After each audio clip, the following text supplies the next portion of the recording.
Hello, good morning, my dear students. How are you? Fine, good. Student, today we discuss a new topic. This topic's name is electric potential, and the previous lecture already discussed about charge and electric current. तो student charge और electric current के बारे में हम लोग discuss कर चुके हैं. आज हम लोग डिस्कस करेंगे स्टूडेंट इलेक्ट्रिक पोटेंशियल क्या होता है. इलेक्ट्रिक पोटेंशियल को समझने के लिए स्टूडेंट डिफिनेशन लिखा हो चाहे तो आप लिख सकते हैं ऐसे, लेकिन आप उसको फील नहीं कर सकते, उसको समझ नहीं सकते कि इसको लिखा क्या गया है. तो इसको समझाने के लिए आपको थोड़ा बहुत एक एग्जांपल देंगे, एक कॉन्सेप्ट देंगे जिसके वजह से आप इजी वे से क्या कर सकते हैं स्टूडेंट, समझ सकते हैं इलेक्ट्रिक पोटेंशियल के कॉन्सेप्ट को. ठीक, तो इसको समझाने के लिए आज एक नए टर्म्स के बारे में आपको हम बताएंगे स्टूडेंट. इलेक्ट्रिक फील्ड के बारे में बताएंगे. इलेक्ट्रिक फील्ड को चार्ज के हेल्प से हम आपको बताएंगे. ज्यादा इस पर डिस्कस नहीं करेंगे, नहीं तो ज्यादा डिस्कस करेंगे आप कंफ्यूज हो जाएंगे. वो सारा कुछ आपको प्लस 2 में इलेक्ट्रिक फील्ड के बारे में बताया जाएगा. स्टूडेंट देखिए, आपको फर्स्ट लेक्चर में चार्ज के बारे में हमने ये बताया था स्टूडेंट कि चार्ज दो तरह के होते हैं, एक पॉजिटिव चार्ज होता है और एक निगेटिव चार्ज होता है. तो हमने स्टूडेंट ये बताया था, दो चार्ज बताया, ध्यान से देखिएगा. एक स्टूडेंट कौन सा चार्ज बताए थे, पॉजिटिव चार्ज, और दूसरा कौन सा चार्ज बताया था स्टूडेंट, निगेटिव चार्ज बताया था. स्टूडेंट पॉजिटिव और निगेटिव चार्ज के बीच में हमने ये बताया था कि ये एक दूसरे को क्या करेंगे, अट्रैक्ट करेंगे. एक दूसरे को क्या करेंगे, ये अट्रैक्ट. तो अगर सपोज दैट स्टूडेंट यहाँ पर एक पॉजिटिव चार्ज ना और यहाँ पर एक निगेटिव चार्ज ना, तो ये दोनों एक दूसरे को क्या करेंगे, ये एक दूसरे को स्टूडेंट क्या करेंगे, अट्रैक्ट कर देंगे. क्यों? क्योंकि इनका साइन क्या है, मैग्नीट्यूड साइन सब कुछ अलग है, प्रॉपर्टीज अलग है. तो ये एक दूसरे को क्या करेंगे स्टूडेंट, अट्रैक्ट करेंगे. इतना तो जानते हैं. अगर वो सेम चार्ज के होंगे तो एक दूसरे को क्या करेंगे, रिपल करेंगे, और अपोजिट चार्ज करेंगे तो अट्रैक्ट करेंगे. सपोज ध्यान से देखिएगा स्टूडेंट देखिए, ये है एक पॉजिटिव चार्ज. ठीक, हमने एक अनदर निगेटिव चार्ज को यहां रखा. ये पॉजिटिव चार्ज इस नेगेटिव चार्ज को क्या कर ले रहा था, अट्रैक्ट कर ले रहा था. फिर हमने थोड़ा सा उसके डिस्टेंस को बढ़ा दिया, तब भी इसको क्या कर ले रहा था, ये अट्रैक्ट कर. थोड़ा सा और डिस्टेंस को बढ़ा दिया तो ये भी थोड़ा इसको तब भी क्या कर ले रहा था, अट्रैक्ट करता. लेकिन जितने तेजी से यहाँ अट्रैक्ट कर रहा था उससे थोड़ा कम फील यहाँ हो रहा था अट्रैक्शन का, उससे थोड़ा कम फील यहाँ हो रहा था. थोड़ा सा और डिस्टेंस को बढ़ाया तो यहाँ पर एकदम अट्रैक्शन क्या हो रहा था, एकदम मिनिमम हो जाता. डिस्टेंस को थोड़ा और बढ़ाया तो यहाँ पर ये वाला निगेटिव चार्ज को स्टूडेंट, ये पॉजिटिव चार्ज इस निगेटिव चार्ज को अट्रैक्ट नहीं कर पा रहा था. यानी यहाँ के चार्ज को अट्रैक्ट, यहाँ के चार्ज को अट्रैक्ट, यहाँ के चार्ज को अट्रैक्ट, यहाँ के चार्ज को अट्रैक्ट. लेकिन इस चार्ज को, इस पॉजिटिव चार्ज के पास इतनी कैपेसिटी नहीं थी कि इस नेगेटिव चार्ज को क्या कर ले, अट्रैक्ट कर ले. तो जितने डिस्टेंस तक ये है ना, उतने ही इसके चारों तरफ, उतने ही डिस्टेंस इधर, उतने ही डिस्टेंस नीचे, इतने ही डिस्टेंस ऊपर, इस साइड, यानी इसके अराउंड इतने डिस्टेंस तक, यानी इस पॉजिटिव चार्ज के चारों तरफ एक सर्टेन रीजन है. एक सर्टेन रीजन में जब ये चार्ज पाया जा रहा था निगेटिव, तो ये अट्रैक्ट कर ले रहा था. और उस सर्टेन रीजन के बाहर जब कोई चार्ज रह रहा था तो ये पॉजिटिव चार्ज उस चार्ज को अट्रैक्ट नहीं कर पा रहा था. तो ये जितने ये पॉजिटिव चार्ज अपने एक सर्टेन रीजन में एक फील्ड क्रिएट कर ले रहा था. समझ में आया स्टूडेंट? ये पॉजिटिव चार्ज अपने चारों तरफ एक सर्टेन रीजन में एक फील्ड क्रिएट कर ले रहा था, और इस फील्ड में जो नेगेटिव चार्ज आ रहा था उसको अट्रैक्ट कर ले रहा था, और जो पॉजिटिव चार्ज आ रहा था उसको रिपल कर दे रहा था. तो इस सर्टेन रीजन को, इस सर्टेन फील्ड को हमने क्या बताया स्टूडेंट, इलेक्ट्रिक फील्ड नाम बताया. इस फील्ड को हमने क्या बोला स्टूडेंट, इलेक्ट्रिक फील्ड नाम दिया. इससे थोड़ा बहुत कॉन्सेप्ट को आप समझ गए होंगे स्टूडेंट. इलेक्ट्रिक फील्ड क्या है, यानी कोई भी चार्ज स्टूडेंट, चाहे पॉजिटिव चार्ज हो चाहे निगेटिव चार्ज हो, वह चार्ज अपने चारों तरफ यानी अपने अराउंड चारों तरफ एक फील्ड क्रिएट कर देता है। जैसे स्टूडेंट ध्यान से देखिए, ये जो पॉजिटिव चार्ज है अपने चारों तरफ क्या कर लिया, फील्ड क्रिएट कर लिया। तो वो पॉजिटिव चार्ज और नेगेटिव चार्ज अपने चारों तरफ एक फील्ड क्रिएट कर देता है। उस फील्ड रीजन में जो भी चार्ज, अगर वो नेगेटिव चार्ज है तो पॉजिटिव चार्ज को क्या करेगा स्टूडेंट, अट्रैक्ट कर लेगा। अगर वो नेगेटिव चार्ज है, नेगेटिव चार्ज उस रीजन में आता है तो उसको क्या करेगा, रिपल कर देगा। तो वो सर्टेन रीजन को, सर्टेन फील्ड को हमने क्या नाम दे दिया स्टूडेंट, इलेक्ट्रिक फील्ड नाम दे दिया। समझ में, हमने क्या नाम दिया स्टूडेंट, इलेक्ट्रिक फील्ड नाम दिया। तो आप इतने इलेक्ट्रिक फील्ड के कॉन्सेप्ट को स्टूडेंट समझ गए होंगे। ओके ठीक। तो स्टूडेंट देखिए, अब इसी इलेक्ट्रिक फील्ड के हेल्प से, हम क्या करेंगे, इलेक्ट्रिक पोटेंशियल को समझाएंगे। इसी इलेक्ट्रिक फील्ड के हेल्प से हम किसको समझाएंगे स्टूडेंट, इलेक्ट्रिक पोटेंशियल के डिफिनेशन को, उसके कॉन्सेप्ट को समझाएंगे। ध्यान से मान लीजिए ये पॉजिटिव चार्ज है और इनफाइनाइट पर, मतलब इनफाइनाइट पोजीशन पर एक स्मॉल पॉजिटिव चार्ज है। इनफाइनाइट पर स्मॉल पॉजिटिव चार्ज, समझ में आया स्टूडेंट, एक स्मॉल पॉजिटिव, इनफाइनाइट पर एक स्मॉल पॉजिटिव चार्ज है। ये जो स्मॉल पॉजिटिव चार्ज इतना छोटा, इतना छोटा, इतना छोटा, इतना स्मॉल छोटा है कि ये खुद फील्ड क्रिएट नहीं कर सकता। जस्ट लाइक एक इमेजिनरी चार्ज है, एक सर्टेन हम इमेजिन कर रहे हैं यहाँ पे कि स्मॉल पॉजिटिव चार्ज, ये फील्ड क्रिएट नहीं कर सकता। ये इतना छोटा, इसका अस्तित्व तो बहुत कम है, छोटा है। ये फील्ड क्रिएट करेगा क्योंकि इसकी वैल्यू है। समझ में? तो ये स्मॉल पॉजिटिव चार्ज को हम क्या करेंगे, ये भी पॉजिटिव है और ये भी पॉजिटिव है, तो इसको मैंने धीरे धीरे यहाँ से इनफाइनाइट से इस इलेक्ट्रिक फील्ड रीजन में ला रहा है। इनफाइनाइट से इलेक्ट्रिक फील्ड रीजन में क्या कर रहे हैं स्टूडेंट, ला रहे हैं। तो यहाँ तक इस चार्ज को लाएंगे स्टूडेंट, ध्यान से देखिएगा, जब इस इलेक्ट्रिक फील्ड रीजन यहाँ तक लाएंगे तो हमको कोई वर्क नहीं करना पड़ेगा, थोड़ा बहुत वर्क करना पड़ेगा। लेकिन ये देखिए, जैसे ही इस रीजन में हम इंटर करेंगे स्टूडेंट, जैसे ही स्मॉल पॉजिटिव चार्ज को लाएंगे और जैसे ही इस इलेक्ट्रिक फील्ड रीजन में इंटर करेंगे, तो यहाँ पे जैसे ही पहुंचेंगे स्टूडेंट, ये भी पॉजिटिव और ये भी पॉजिटिव, दोनों के बीच क्या लगेगा स्टूडेंट, रिपल्सन लगेगा। ये क्या करेगा, इसको धक्का लगाएगा, बाहर की तरफ क्या लगाएगा, धक्का लगाएगा, रिपल्सिव फोर्स लगाएगा। समझ में आया कौन सा फोर्स लगाएगा स्टूडेंट, रिपल्सिव फोर्स लगाएगा, इसको धक्का लगाएगा।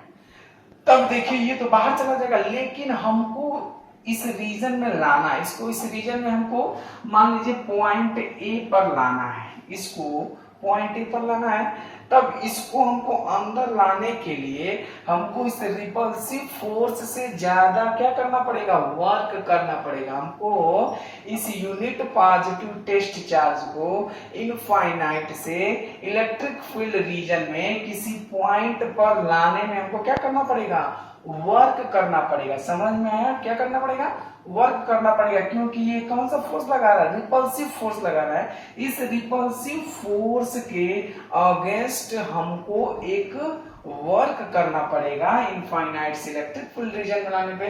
तो हम जो वर्क कर रहे हैं स्टूडेंट, उसी को हम बोलेंगे इलेक्ट्रिक पोटेंशियल बोलेंगे। उसी को हम क्या बोलेंगे स्टूडेंट, इलेक्ट्रिक पोटेंशियल। यानी एक यूनिट चार्ज को, ध्यान से सुनिए, एक यूनिट चार्ज को, चाहे पॉजिटिव चार्ज एक यूनिट चार्ज को इनफाइनाइट से इलेक्ट्रिक फील्ड रीजन में किसी एक पॉइंट पर लाने में हम जो वर्क करते हैं उसी को हम क्या बोलते हैं student, electric potential. Means work done per unit charge is known as electric potential. Work done per unit charge is known as electric potential. जैसे लिखा गया देखिए, electric potential is at a point in an electric field is defined as the work done in moving a small positive charge from infinity to that point. ये electric potential energy किसमें convert हो जाता है, work done करते हैं। समझ में, work done से क्या एनर्जी होता है, electric potential equal to student electric potential energy upon charge. समझ में, electric potential equal to electric potential upon charge. Means इस पूरे को हम समराइज करें तो हम एक कंटेंट पे ये पहुंचता है स्टूडेंट, किसी एक यूनिट पॉजिटिव चार्ज या टेस्ट चार्ज को इनफाइनाइट से किसी इलेक्ट्रिक फील्ड रीजन के किसी एक पॉइंट तक लाने में हम जो वर्क करते हैं स्टूडेंट, उसी को हम इलेक्ट्रिक पोटेंशियल बोलते हैं। समझ में आया? Are you getting my point student? Electric potential equal to electric potential energy upon charge. ये मेन फंक्शन है किसका, कि मेन मीनिंग किसका कॉन्सेप्ट है, इलेक्ट्रिक पोटेंशियल का है। Are you getting my point student?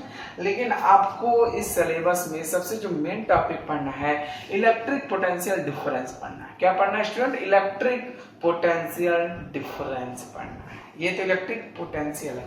Electric potential आप समझ गए होंगे स्टूडेंट, इसे पूछ कर पॉज करके क्या कर सकते हैं, नोट कर सकते हैं। ठीक स्टूडेंट, देखिए इलेक्ट्रिक पोटेंशियल डिफरेंस क्या होता है, उसको एक एग्जांपल से आपको समझाएंगे।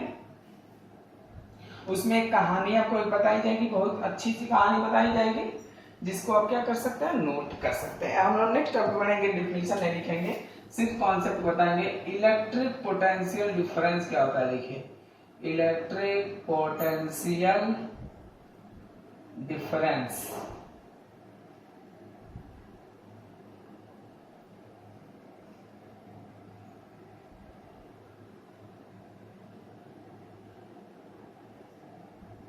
स्टूडेंट, देखिए इलेक्ट्रिक पोटेंशियल डिफरेंस क्या होता है, ये क्या इसका मतलब है, क्यों हम लोग पढ़ना चाह रहे हैं इलेक्ट्रिक पोटेंशियल डिफरेंस को।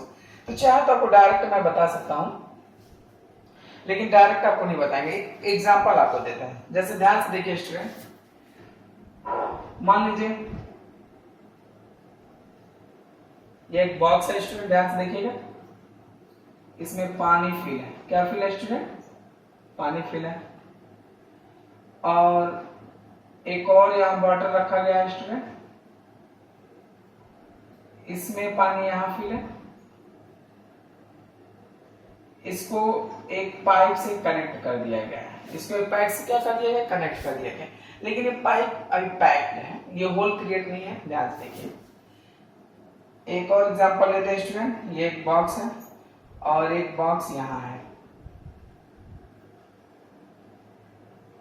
इसको भी एक क्या कर दिया गया, कनेक्ट कर दिया गया, पानी भर दिया गया इसमें।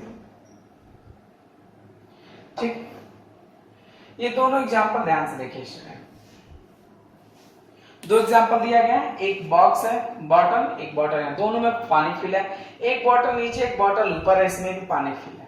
अब ये जो दोनों पाइप एक पाइप से कनेक्ट है, दोनों कंटेनर दो एक पाइप से कनेक्ट है, ये दोनों भी पैक है। अगर स्टूडेंट ध्यान से सुनिएगा बात को, अगर इस कंटेनर को, पाइप को हम ओपन कर दें, इस पाइप को, ढक्कन को क्या कर दें, ओपन कर दें, तो आप सोच के बताइए पानी किसमें से किसमें जाएगा, या तो पानी इसमें से इसमें जाएगा, या तो पानी इसमें से इसमें। सोच के आपको बताना है। अगर इसको कंटेनर ढक्कन को ओपन कर दे तो पानी इसमें से इसमें जाएगा, या तो इसमें से इसमें जाएगा। तो ये तो कोई भी जनरली आप बता सकते हैं कि सर पानी इसमें ज्यादा है, इसमें कम है, तो पानी ज्यादा वाले में से किस में जाएगा, कम वाले में जाएगा। समझ में? सर इसमें पानी ऊपर वाले में से कहां जाएगा, नीचे वाले में से जाएगा। मींस जिसमें हायर पानी है, हायर पानी से किस में जाएगा, लोअर पानी में। हायर हाइट से पानी किस में जाएगा, लोअर हाइट में जाएगा। समझ में? वैसे ही देखिए, अगर सपोज दैट अगर कोई प्लेन कंटेनर, अगर यहाँ एकदम प्लेन सरफेस है, एकदम स्मूथ सरफेस है, वहां पे आप पानी गिरा के देखिएगा, एकदम पानी एक जगह कलेक्ट हो जाएगा। कलेक्ट मतलब रुक जाएगा, कहीं फ्लो नहीं करेगा। एकदम स्मूथ सरफेस है, अगर उस पर पानी के बबल्स रखेंगे तो पानी फ्लो नहीं करेगा, एक जगह कलेक्ट हो जाएगा। अगर इसी सरफेस को स्टूडेंट हम ऐसे कर दें, सरफेस का अगर यहाँ पर हम वाटर के बबल्स करें, तो ये वाटर कहाँ चला जाएगा, नीचे की तरफ फिसलते फ्लो करते चला जाएगा। कहां से, हायर हाइट से लोअर हाइट की तरफ चला जाएगा। तो मीन्स ये हुआ कि कोई भी ऑब्जेक्ट अगर एयर भी ब्लो करता है तो हायर प्रेशर से लोअर प्रेशर की तरफ फ्लो करता है। समझ में ना? एयर भी कहां फ्लो करता है, हायर प्रेशर से लोअर प्रेशर की तरफ फ्लो करता है। उसी तरह स्टूडेंट टेम्परेचर भी हायर टेम्परेचर, हायर बॉडी से लोअर बॉडी की तरफ, हायर टेम्परेचर से लोअर टेम्परेचर की तरफ हीट ट्रांसफर होता है। हीट किधर से किधर जाता है, हायर टेम्परेचर से लोअर टेम्परेचर की तरफ जाए। उसी तरह वाटर भी हायर हाइट से लोअर हाइट, हायर पोजीशन से लोअर पोजीशन, हायर लेवल से लोअर लेवल की तरफ क्या कर रहा है, ये फ्लो कर रहा है। इस एग्जांपल को ध्यान से याद रखें। यही कॉन्सेप्ट सर्किट में भी देखा गया। यही कॉन्सेप्ट किसमें देखा गया स्टूडेंट, सर्किट में देखा गया। यानी उसी तरह स्टूडेंट एक सर्किट में भी देखा गया, ध्यान से देखिएगा। जैसे मान लेते हैं स्टूडेंट ये एक कंडक्टर है स्टूडेंट, ये क्या है स्टूडेंट, कंडक्टर। इसमें जो इलेक्ट्रॉन होते हैं वो फ्रीली मूव करते रहते हैं। इसमें जो इलेक्ट्रॉन होते हैं स्टूडेंट वो फ्रीली क्या करते रहते हैं, मूव करते रहते हैं, जिनका कोई डायरेक्शन नहीं होता है। जैसे मान लेते हैं स्टूडेंट ये कंडक्टर है, इसमें इलेक्ट्रॉन रैंडमली फ्रीली मूव करते रहते हैं। जो रैंडमली फ्रीली जिगजैग मोशन करते रहते हैं ना स्टूडेंट इलेक्ट्रॉन में, कंडक्टर में, उसको हम बोलते हैं फ्री इलेक्ट्रॉन। यही जो फ्री इलेक्ट्रॉन का जो मूवमेंट है, ध्यान से सुनिए, जो इलेक्ट्रिक करंट का डेफिनेशन हमने दिया था, हमने यही बताया था जो charge rate of flow of charge per unit rate of flow of charge is known as electric current. यानी जो फ्री इलेक्ट्रॉन मूव कर रहा है, इन्हीं के मूव से ही तो इलेक्ट्रिक करंट जनरेट हो रहा था, हमने बताया था। ये जो फ्री इलेक्ट्रॉन है जो ये रैंडमली क्या कर रहा है, मोशन कर रहा है। रैंडमली क्या कर रहा है स्टूडेंट, मोशन कर रहा है। तो हमने क्या कर दिया, इस कंडक्टर को, इसी कंडक्टर को ध्यान से देखिएगा, इसी कंडक्टर को हमने एक बैटरी से कनेक्ट कर दिया। एक बैटरी से क्या कर दिया स्टूडेंट, कनेक्ट कर दिया। ये वायर लगाया, कनेक्ट कर दिया। ये बैटरी का कौन सा टर्मिनल है, नेगेटिव, आप कभी ध्यान से देखिएगा। ये कौन सा टर्मिनल है, पॉजिटिव। तो जो बड़ा स्ट्रिप होता है स्टूडेंट उसको पॉजिटिव टर्मिनल बोलते हैं, और जो छोटा स्ट्रिप होता है उसको नेगेटिव टर्मिनल। ध्यान से सुनिएगा, जो बड़ा स्ट्रिप होता है बैटरी में उसको पॉजिटिव टर्मिनल, जो छोटा स्ट्रिप होता है स्टूडेंट वो नेगेटिव टर्मिनल उसको बोलते हैं। तो जैसे ही इस बैटरी से कनेक्ट किया गया है, जैसे ही इस कंडक्टर को हमने कनेक्ट किया, तो ये देखा गया ये नेगेटिव टर्मिनल है, ये पॉजिटिव टर्मिनल। तो इलेक्ट्रॉन पे कौन सा चार्ज होता है स्टूडेंट, नेगेटिव चार्ज होता है। स्टूडेंट इलेक्ट्रॉन पे कौन सा चार्ज होता है, नेगेटिव चार्ज होता है। तो ये सब इलेक्ट्रॉन किधर जाने लगे, नेगेटिव से पॉजिटिव की तरफ जाने लगे थे। यानी ये जो सारे इलेक्ट्रॉन थे वो एक फिक्स डायरेक्शन में क्या हो गए, फिक्स हो गए। वो एक फिक्स डायरेक्शन में क्या हो गया, फिक्स हो गया। वो सब पॉजिटिव चार्ज की तरफ क्या करने लगे, जाने लगे। पॉजिटिव चार्ज की तरफ क्या होने लगे, अट्रैक्ट होने। यानी इलेक्ट्रॉन यहाँ से निकलना शुरू होगा, पॉजिटिव तरफ जाना शुरू होगा। इलेक्ट्रॉन यहाँ से निकलना शुरू होगा, पॉजिटिव तरफ जाना शुरू होगा। और यहाँ देखा गया, अब जैसे इसमें बल्ब फैन कनेक्ट किया गया वो ऑन हो गया। यानी जैसे ही किसी कंडक्टर में उन्होंने बैटरी कनेक्ट किया तो जितने भी फ्री इलेक्ट्रॉन थे वो पॉजिटिव टर्मिनल की तरफ क्या करने लगे, जाने लगे। निगेटिव टर्मिनल से पॉजिटिव टर्मिनल तरफ जाने लगे। तो ये जो करंट फ्लो हो रहा था, ये जो करंट फ्लो हो रहा था उस समय हमको ये बताया गया, जो करंट फ्लो होता है हायर पोटेंशियल से निगेटिव पोटेंशियल की तरफ फ्लो होता है। हायर पोटेंशियल से निगेटिव पोटेंशियल की तरफ करंट फ्लो होता है। तो उस टाइम पॉजिटिव टर्मिनल को हायर पोटेंशियल बोला गया और नेगेटिव टर्मिनल को लोअर पोटेंशियल। उस टाइम स्टूडेंट ये कहा गया हमसे करंट किधर किधर फ्लो करेगा, हायर पोटेंशियल से लोअर पोटेंशियल की तरफ। क्योंकि कोई भी चीज फ्लो करता है जब तक डिफरेंस नहीं होता तब तक कोई फ्लो नहीं करता। कोई भी चीज हो, ए टू जेड इन नेचर में कोई भी ऑब्जेक्ट हो, जब तक फ्लो नहीं कर, जब तक उनके बीच कोई डिफरेंस नहीं होगा तो वो फ्लो नहीं करेंगे। चाहे वो वाटर हो, चाहे हीट हो, चाहे एयर हो, चाहे वो करंट हो। समझ में आया? तो जब पोटेंशियल डिफरेंस होगा तभी करंट फ्लो होगा। तो पॉजिटिव टर्मिनल को हमने हायर पोटेंशियल कहा, निगेटिव टर्मिनल को हमने लोअर पोटेंशियल बोला। तो जो करंट फ्लो होगा, जो करंट फ्लो होगा हायर पोटेंशियल से लोअर पोटेंशियल की तरफ, मींस करंट का जो डायरेक्शन होगा स्टूडेंट वो पॉजिटिव से निगेटिव की तरफ। करंट का जो डायरेक्शन होगा स्टूडेंट, करंट का डायरेक्शन, करंट का जो डायरेक्शन होगा स्टूडेंट किधर से किधर होगा, positive to negative, positive to negative. और जो इलेक्ट्रॉन का जो डायरेक्शन होगा स्टूडेंट, इलेक्ट्रॉन का डायरेक्शन होगा negative to positive, negative to positive. और निगेटिव में point student, negative to positive. समझ में आया? देखिए लोगों ने ये कहा गया कि सर आप तो बताए थे कि जब इलेक्ट्रॉन फ्लो करते हैं, चार्ज फ्लो करते हैं तो करंट जनरेट होता है। यही हमने कहा था पिछले लेक्चर में, जब इलेक्ट्रॉन फ्लो करते हैं तो चार्ज फ्लो करते हैं, मींस करंट जनरेट होता है। यहाँ तो करंट चार्ज का जो डायरेक्शन है निगेटिव टू पॉजिटिव है, निगेटिव टू पॉजिटिव है, तो मींस करंट का डायरेक्शन किधर से किधर होगा, निगेटिव से पॉजिटिव की तरफ होगा। ये बात सही है, लेकिन स्टूडेंट ध्यान से सुनिएगा, जिस समय ये बात बोली गई थी कि करंट किधर से किधर फ्लो करेगा, पॉजिटिव टर्मिनल से निगेटिव टर्मिनल की तरफ फ्लो करेगा, यानी करंट का डायरेक्शन पॉजिटिव टर्मिनल से निगेटिव टर्मिनल की तरफ, हायर पोटेंशियल से लोअर पोटेंशियल की तरफ। उस समय भी इलेक्ट्रॉन की डिस्कवरी नहीं हुई थी, उस समय इलेक्ट्रॉन की डिस्कवरी नहीं हुई थी। हमने कही हुई बातें को हमने मान लिया, जो करंट का डायरेक्शन होगा पॉजिटिव टर्मिनल से निगेटिव टर्मिनल्स की तरफ होगा, करंट का डायरेक्शन पॉजिटिव टर्मिनल से निगेटिव टर्मिनल्स की तरफ होगा। बाद में मालूम चला वो हमने तो गलत बोल दिया, करंट का डायरेक्शन तो निगेटिव से पॉजिटिव होना चाहिए। लेकिन जिन्होंने इसके बारे में बताया उनको सम्मान देने के लिए, ताकि उनके बातों को, बहुत ही रिपुटेटेड हाईली टैलेंटेड साइंटिस्ट हैं, फिजिसिस्ट हैं, उनको सम्मान के लिए उनको बातों को काटा नहीं गया और उनको बातों को रख दिया गया कि उन्होंने जो बात बोला है सही बोला है। मींस करंट का direction positive to negative, electron का direction negative to positive, means current का डायरेक्शन इलेक्ट्रॉन के डायरेक्शन के, इलेक्ट्रॉन के मूवमेंट के डायरेक्शन के अपोजिट रहेगा। Are you getting my point student? Current का डायरेक्शन इलेक्ट्रॉन के डायरेक्शन के अपोजिट रहेगा। समझ में आता? आज इसी में सब कुछ बता दिएगा। मींस अगर मींस इसका मतलब ये हुआ, अगर इस पोटेंशियल डिफरेंस, ये पोटेंशियल डिफरेंस इसका V हो, तो यानी स्टूडेंट इलेक्ट्रिक पोटेंशियल को डिनोट करते हैं V से। इलेक्ट्रिक पोटेंशियल को किससे डिनोट करते हैं स्टूडेंट? V से।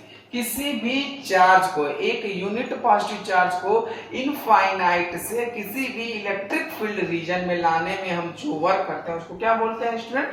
Electric potential. और इन दोनों के बीच पोटेंशियल डिफरेंस होता है। इस पॉजिटिव टर्मिनल और निगेटिव टर्मिनल के बीच एक पोटेंशियल डिफरेंस है, क्योंकि पॉजिटिव क्या है? हायर पोटेंशियल, और निगेटिव क्या है? Lower potential. तो ये जब पोटेंशियल डिफरेंस होता है तभी चार्ज फ्लो करता है, जब चार्ज फ्लो करता है तो करंट फ्लो होता है। समझ में आया? तो यानी एक यहां से चार्ज को, एक चार्ज को निगेटिव टर्मिनल से पॉजिटिव टर्मिनल तक लाने में हम जो वर्क करते हैं, एक इलेक्ट्रॉन को या चार्ज को एक टर्मिनल से दूसरे टर्मिनल तक लाने में हम जो वर्क करते हैं उसी को हम इलेक्ट्रिक पोटेंशियल बोलते हैं। समझ में आया? वर्क डन, यानी work done per unit charge is known as, हम क्या बोलते हैं? इलेक्ट्रिक पोटेंशियल है। आपको ये बोला गया था, work done per unit charge is known as electric potential. Electric potential को V से डिनोट करते हैं। कितना हमने वर्क किया स्टूडेंट? W वर्क किया पर यूनिट चार्ज, यानी इलेक्ट्रिक पोटेंशियल का फार्मूला आया V equal to W upon Q। समझ में आया? V equal to W upon Q। इसका यूनिट क्या होता है स्टूडेंट? इसका यूनिट होता है वोल्ट। क्या होता है स्टूडेंट? वोल्ट। इलेक्ट्रिक पोटेंशियल का फार्मूला हो गया W अपॉन Q, यानी वर्क डन, यानी work done per unit charge is known as electric potential. Work done per unit charge is known as electric potential. Are you getting my point? इसका unit क्या हो जाएगा? Volt हो जाएगा। Joule पर coulomb हो सकता है, जूल पर आर, जूल पर कूलम। समझ में आया? इसको वोल्ट भी कहा जाता है। समझ में आया? इस पे बेस्ड आप लोग क्या कर सकते हैं? फाइंड आउट कर सकते हैं। नेक्स्ट टर्म पे बाकी कुछ देखेंगे। मैं आपको एक और रफली बता सकते हैं, किसी भी यूनिट पॉजिटिव चार्ज को इनफाइनाइट से किसी भी इलेक्ट्रिक फील्ड रीजन के एक पॉइंट तक लाने में हम जो वर्क करते हैं स्टूडेंट, उसको हम इलेक्ट्रिक पोटेंशियल बोलते हैं। इलेक्ट्रिक पोटेंशियल डिफरेंस क्या है? किसी भी सर्किट में एक पोटेंशियल डिफरेंस जनरेट होता है तभी करंट फ्लो होता है। पोटेंशियल डिफरेंस जनरेटर तभी करंट फ्लो होता है। करंट का जो डायरेक्शन होता है इलेक्ट्रॉन के डायरेक्शन के अपोजिट होता है। करंट हमेशा हायर पोटेंशियल से लोअर पोटेंशियल की तरफ फ्लो करेगा। Means positive terminal to lower terminal, positive terminal to negative terminal, और इलेक्ट्रॉन किधर निगेटिव टर्मिनल से पॉजिटिव टर्मिनल की तरफ क्या करेगा स्टूडेंट? फ्लो करेगा। तो स्टूडेंट आज हम लोगों ने जाना इलेक्ट्रिक पोटेंशियल का। स्टूडेंट समझ में आया? अगर आपको थोड़ा भी समझ में आया, कुछ समझ में आया, तो स्टूडेंट आप प्लीज मेरे इस वीडियो को लाइक करें, शेयर करें और सब्सक्राइब करें। ज्यादा से ज्यादा शेयर करें, ज्यादा से ज्यादा सब्सक्राइब करें। ओके।